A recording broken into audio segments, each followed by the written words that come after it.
Hello, and welcome to another episode of the Bourbon Brothers. I'm here with my good friend, Cocktail Kevin. and I'm Straight Up Kelly. So, Kevin, what do we have? We have anything interesting scheduled for today? Just to touch real quick, that jet lag really killed me with flying back from Hawaii. So that's the real serious stuff that people have to deal with when you're traveling. But I'm still rearing from, the loss of my service dog. I mentioned you last week. I shared a picture with everybody. But in honor of Jax, I would like to do Ren 1010. I came up with that. Awesome.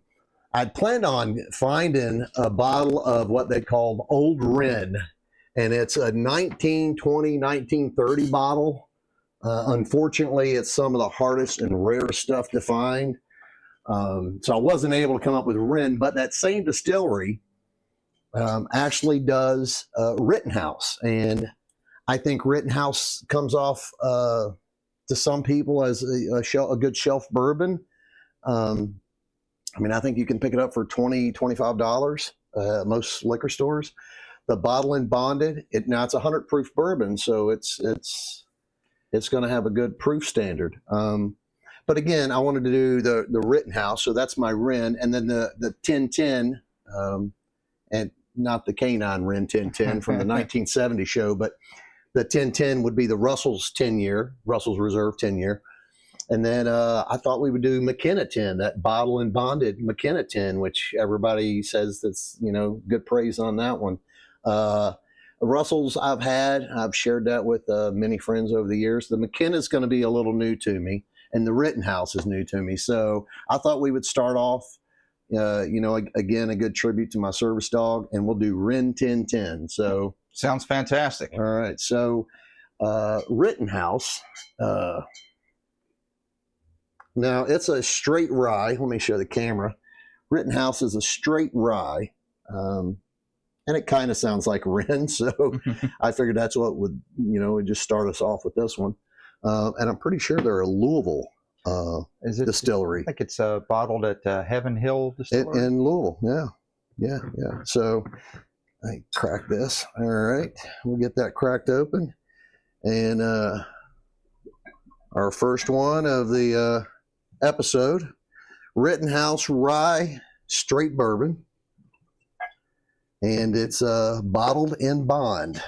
So, and Kelly, can you explain a little bit about bottle and bond? What is, bottled in bond, as far as my understanding is concerned, has got to be bottled in the same warehouse that it's brewed in. Yeah. It's got to be at least 4 years old, and it's got to be, if I'm not mistaken, 100 proof. And I know back in the day, before there was bottled in bond, a lot of people would buy bourbon that was not bottled in bond. So and they didn't know exactly, some people would say, well, we don't know exactly what we're getting here. We don't know if it's, distilled somewhere and bottled somewhere else, or I get that. Right, or how old it is. So that's really, anytime you get, a bourbon that right across here, it'll say bottled in bond. And I think the McKenna we're going to do today, it's a 10-year, but it too's bottled in bond. So for some of our bourbon followers out there, obviously you probably know a lot of the lingo that we talk, but some of the new followers that don't understand what Kelly's explaining is where they make the mash and the grain and they do the entire distillery process. They actually barrel it, and it is stored in the same warehouse. Am I picking, is that correct? That's so correct. It's bottle in bond, and that's what that really means. So let's try this out, Kelly. So it is 100 proof, like you said. So, and it comes in with a 4-year or greater. So I'm liking the color of it. It's got a nice little gold, amber gold looking color. Medium gold amber color. See what we got on the nose here. I'm picking up a little dried fruits, maybe. Okay. A little, I don't know, maybe a little, I don't know, cherries possibly. I like to put my beak in the hole. I really get in there, but it does. I'm getting some sweetness. I don't know what it is, but I am picking up a little again, and you mentioned last week the rye, which is a straight rye whiskey, rye bourbon, is always going to be on the sweeter end than a straight bourbon. A Correct. rye would be on the sweeter end. That's so correct. Yeah. So I am getting a little sweetness. I don't know what it is, but let's see what we have. Let's see what we have on the palate. all right, let's.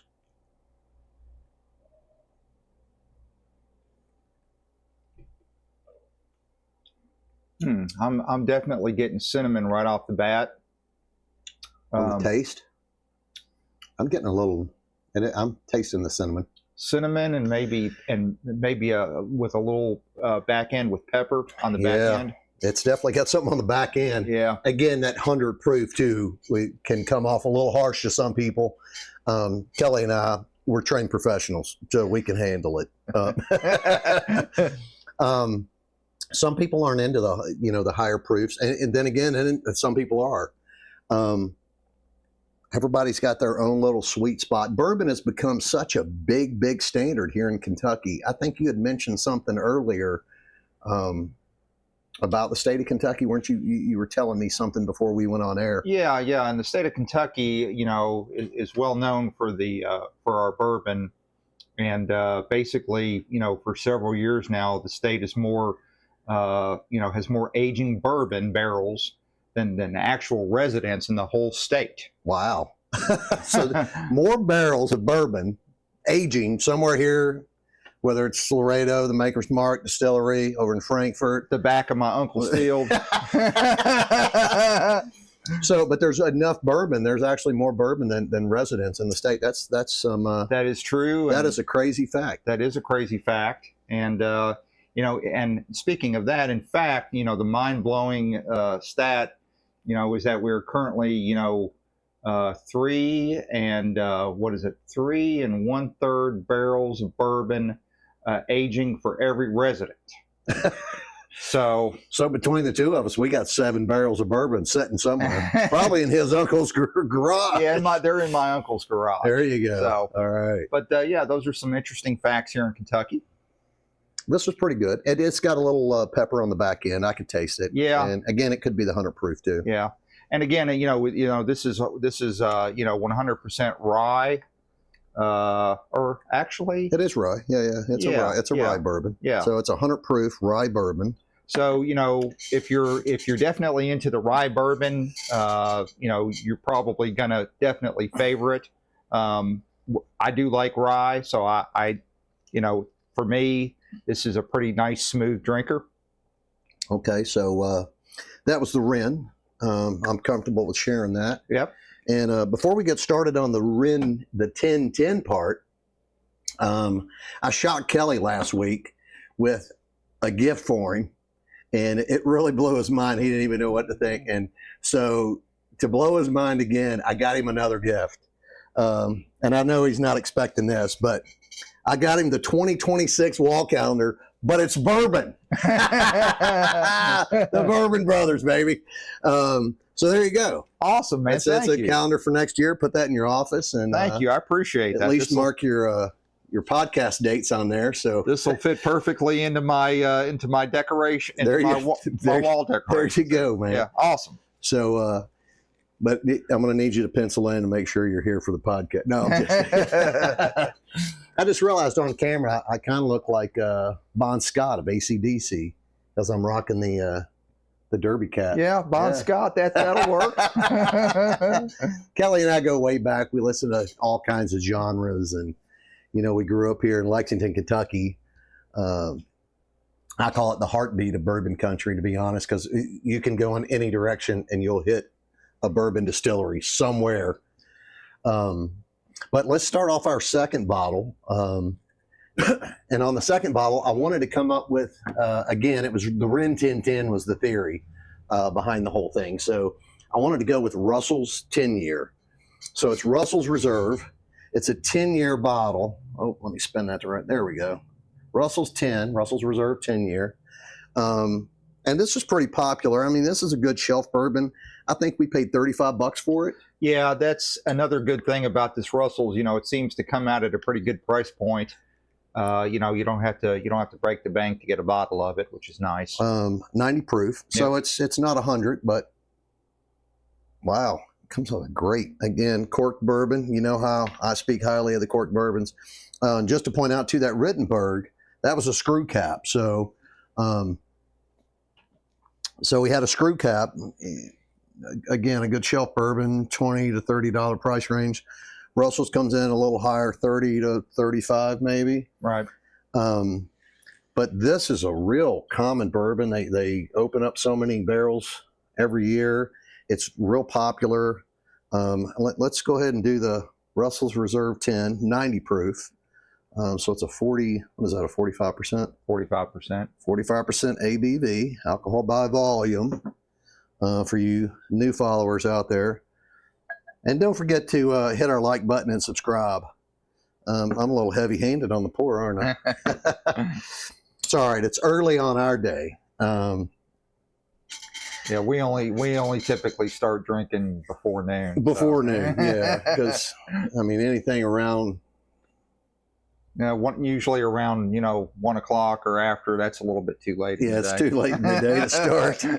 All right, so we got Russell's Reserve, 10-year. Let's give this a look. Yep. Again, that golden. It's like a medium golden amber color. Yeah, that looks nice. Real pretty color. It's a little prettier than that Rittenhouse. It is. Ooh. Nice light. I think kind of a nice light nose. Nothing heavy. Nothing too. Now again, it's overpowering. It's a 90 proof, so it's not 100 proof, but it's real.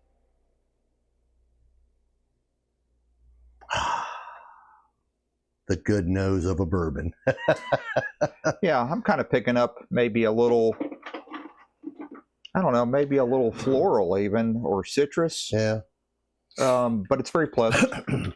So I'm getting some. You get citrus maybe, but I'm picking up butterscotch.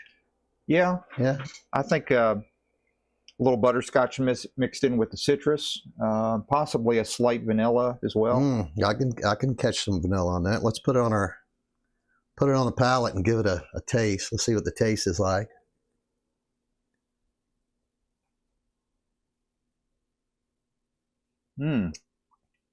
Wow. I'm picking up a definite spice, notes of spice on the finish. It's smooth, but that sweetness is still there. That butterscotch, vanilla, what you mentioned, vanilla. So the sweetness is there. It's very smooth, real smooth. It is a very nice drinking bourbon. And maybe some, I want to say kind of chocolate, or maybe it ain't chocolate. I'm getting toffee. Maybe a little bit of toffee. Yeah. Yeah, very, very nice, very nice smooth finish. Real nice. Mm-hmm. That was a good one. Oh yeah, fantastic. So again, we started off with Written, and then we did the 10, the Russell's Reserve 10. I'll put this one away, and then we're going to jump into McKenna 10. But before we do, I'd like to give a shout out to our first, I don't want to call him a sponsor, but a first good friend, Jesse's Slow Cook Barbecue. He's in Beaumont Center at the Liquor Barn parking lot. You can catch him on Thursdays, Fridays, and Saturdays. And his number is 859-684-8402. Again, that's Jesse's Barbecue. Slow good. Good smoked barbecue. Hell yeah, Jesse. Jesse's provided us with a good meal, so I wanted to give him a shout out. And let's jump on McKenna. You want to try this McKenna 10? Yeah. So this one's going to be new to me. So I've had the McKenna 10, but I'm gonna keep my opinions to myself for the time being, and we'll try it out. So now this is a 10-year, but it's bottle and bonded. So you'd mentioned earlier that it's got to be a minimum of 4. So, but see, this is a 10-year, so it meets that criteria. And bottle and bonded, again, Kelly mentioned that it's distilled and bottled and housed all in the same place. So at least you know what you're getting. It's not going somewhere else. And, they're doing the bottling process. Ooh, a good cork bourbon. Can't miss it. Can't lose on Wow, that one. that's got a great cork flavor to it. I'll pass along. And look, how rude of me to pour myself first. I should have known better, right? I know we get excited when it comes to. Yeah, some of these new bourbons, especially, you know, when they're new to Kelly or new to me, I definitely get a little excited about them. Again, so bottle and bonded, so it's 100 proof, so it meets that criteria. Right. So not only did we do a RIN 1010, we did a 1090-10. Is that right? Yeah, the Russell's Reserve was a 90. Yeah, 10-90-10. That's so, or 100, 90, 100. That's what it was. Yeah. So Bon Scott out. No, I'm just joking. So here we go. Let me show you the bottle. So this is McKenna 10-year bottle and bonded. And it actually comes from Bardstown, Kentucky. So that's distilled over in Bardstown, not too far of us. Again, I'd mentioned earlier, Lexington's the heartbeat of bourbon country. And I say that because you can go in any direction. You can head toward Winchester, you'll find distilleries. Toward Frankfort, toward Louisville, you go in any direction from the heart right here in Fayette County, Lexington, Kentucky, right here at the UK Bourbon Bar. We start here and we head out, and we're going to we'll find a liquor store first, but but you can find a distillery and a bourbon tour, you know, and they offer the Bourbon Trail. We get a lot of tourists here. I think you had mentioned a couple episodes ago, 2.5 million people come through to do that bourbon tour every year. So, all right, so I'm excited about this one. This one's a new one to me. Now this is a little lighter than the other two. Still that golden amber look. Yep, a little bit lighter, but still the golden. Good color to it. Pleasant nose. Very pleasant. So when we do the nose, we put our beak right in the hole. But what we're doing is we're giving you the aromas, the flavors, that robustness that I've mentioned on several shows. And you really got to keep your nose in there and really inhale it, and like a vacuum, just suck up all the flavor. Suck up all the flavor.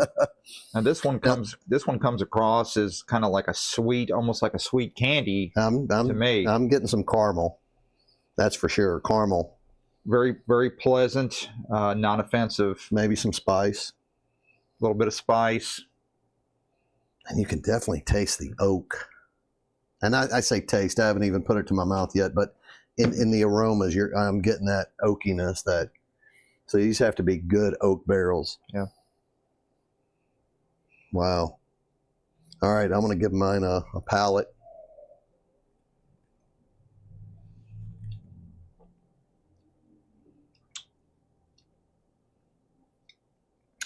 A little burn on the back.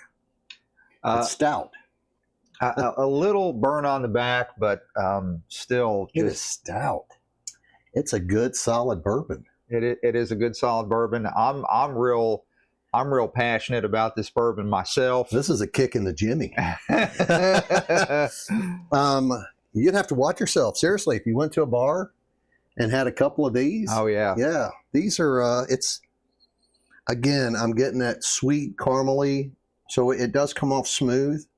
So it's on the palate real smooth. On the back end, on the finish, that's what we call the finish.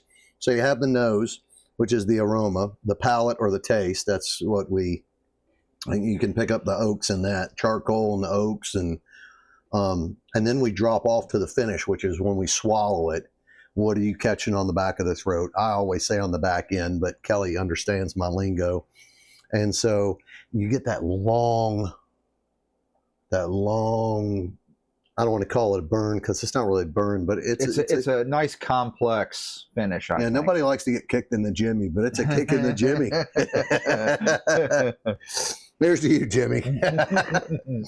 All right, so man, it's got a great smell to it. Mm-hmm. You know what it is? This would be great for the wives too, and I'll tell you why.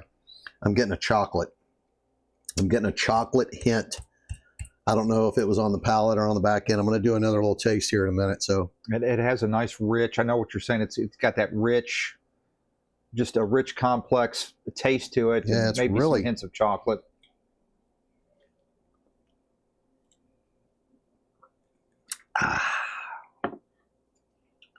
Man, that is really pleasant. I can't believe we haven't opened that before now. Yeah, fantastic. You'll see me sip on the side. I try to cleanse my palate after every shot so that we can give a good honest review of what Kelly and I do. And we're just, a couple of friends. We go back several decades. Just a couple of good friends, and we like to get together and have a few cocktails. And all we're doing is trying to share with you guys, some of the flavors, and in our opinion, some of the flavors. And then, of course, we rate them too. We'll give them a 1, 2, 3, 4, or 5 star or 5 barrel. I like to call them the 5 barrels of rating. But we'll take a quick break. We're going to talk about these, and then we'll come back to you, and we'll let you guys know. But before I go, I wanted to point out, last week, I think Kelly and I discovered we were doing the Basil Hayden, I think, right? Right, Basil Hayden. And we found them. They were on our scratch list. So while we're taking a break, we'll look over our scratch game and find out if any of these 3 show up on the scratch and sniff. You guys that grew up in the 70s, you all know about the old scratch and sniff. So anyways, we're going to take a quick break. We're going to talk about these 3 barrels. We'll bring them back out, or these 3 bottles. We'll bring them back out and discuss all the flavors and everything like that with you guys. Hang tight. All right, man. I tell you what, we've had a really good episode today. I appreciate Kelly giving me another shout out for Ren 1010, for Jack, my dog. It's never easy to get over a dog, especially a service dog. Somebody I counted on and depended on. And Kelly got a cool gift out of it. I mean, hell, he got a calendar, so at least he'll know when to show up next time, right? I'm just teasing. All right, so on Ren 1010, let's spin these around. We're going to start off with the Rittenhouse Rye, bottle and bonded. And Kelly and I ended up, now it comes out of Louisville, Kentucky. It's 750 milliliter. Right. Good price point on this one. I think at 20, 25 bucks. Yeah, right around, price range, right depending on which liquor store you like to stop at. And Kelly stopped at a really good one, got it for less than 20. So give it up for Kelly. It also 100 proof, right? Yes, 100 so proof. 100 proof, bottle and bonded. So we know it's more than 4 year. And I think we both mentioned, or you mentioned cherries on this one. I did. Yep. Some cherries and citrus and some of those kind of flavors. I picked up some toffee and maybe some mint on the back end. On appearance, we gave it a 3. On taste, between Kelly and I was at a 2.0. He was at a 2.5. Mouthful, he was at a 2.0. I was at a 2.5. So in overall, we're going to give it a 2.5 barrel or 2.5 star, 2.5 barrel. I like to call them barrels instead of stars. And maybe soon we'll get our editor to pop them up on the bottom of the screen here. Boop, boop, boop, and a half. So there you go, 2.5 barrels. So that was the Rittenhouse, right? Okay. And then Kelly and I, then we discussed the Russell's Reserve, which I've had, as you can tell, that bottle's not quite full. I've enjoyed this with several friends and family over the past year. This has been a good go-to. I'd say one of the reasons is probably because it comes from the Wild Turkey Distillery. Again, I'm a turkey head, unlike parrot heads who follow Jimmy Buffett. I follow Bon Scott. I'm joking. AC/DC joke for all of you guys rockers out there. But it's a Wild Turkey. It comes out of Lawrenceburg, right? Lawrenceburg, Kentucky. Yeah, Lawrenceburg. Yep. Lawrence of Olivier. That's right. We joke off air a lot. So, and we both picked up. I picked up a little cedar or caramel flavor. I think it was. It was caramel, not cedar, and butterscotch. Kelly had mentioned the spice and possibly some oak. Oak. Yep. For our appearance, we both agreed it was a 3.5. Yeah. For the taste, on the palate, I gave it a 4.0. Kelly gave it a 3.5. He was stuck on those 3.5s today. I don't know what it was with Kelly, man. I'm telling you. The mouthfeel was a 3.5. So the overall rating was a 3.5 barrel. Bloop, bloop, bloop. Half. All right, and then McKenna, which was Kelly's favorite. Now McKenna 10, again 750 milliliter. Now this one came out of Heaven Hill, so it's real similar to the Rittenhouse, right? Correct. Okay. Yep. And if I'm not mistaken, before Heaven Hill purchased Rittenhouse was the same as the old Wren bottle that I pulled up from the 1920s, 1930s. I showed that earlier. So anyway, so back to the McKenna 10. So it's Heaven Hill Distillery, comes out of Louisville, Kentucky. 750 milliliter bottle, bottle and bonded. So it's distilled, bottled, house, aged, all of that in the same distillery. Comes in between 50 and 60, so it's a little on the high end. So it's a good quality bourbon. Again, it's a corked bourbon. Big on the cork. 50% alcohol by volume, which makes it 100 proof. Yep. Which again, bottle and bond, it's got to be the 100 proof. But this one was aged 10 years, so it was a lot smoother. Now, Kelly picked up on some vanilla and some spice, and I think I got some oakiness out of it. Sometimes I can get that charcoal and that oakiness, that again, that robust flavor. Really, my palate picks up on that, where yours picks up a lot more on the rise and the sweeterness, the sweeter aromas. Yeah, that's kind of cool how we can play off each other. So on appearance, we gave it a 4.0. On the taste, I dropped it down to a 3.0. It was a little kick in the jimmy to me. Kelly gave it a 4.0. But on the mouthfeel, just having it on the palate, it was a definite 4, 3.75, 4.0 for me. Right. And then the overall rating, we just went ahead and gave it a 4.0. So again, on the 3 bottles, we had Rittenhouse Rye, bottle and bonded, 100 proof. Russell's Reserve, 90 proof. One of my favorites from Wild Turkey. And then one of Kelly's favorites was McKenna 10, 100 proof, bottle and bonded. So don't forget to hit your like button and subscribe.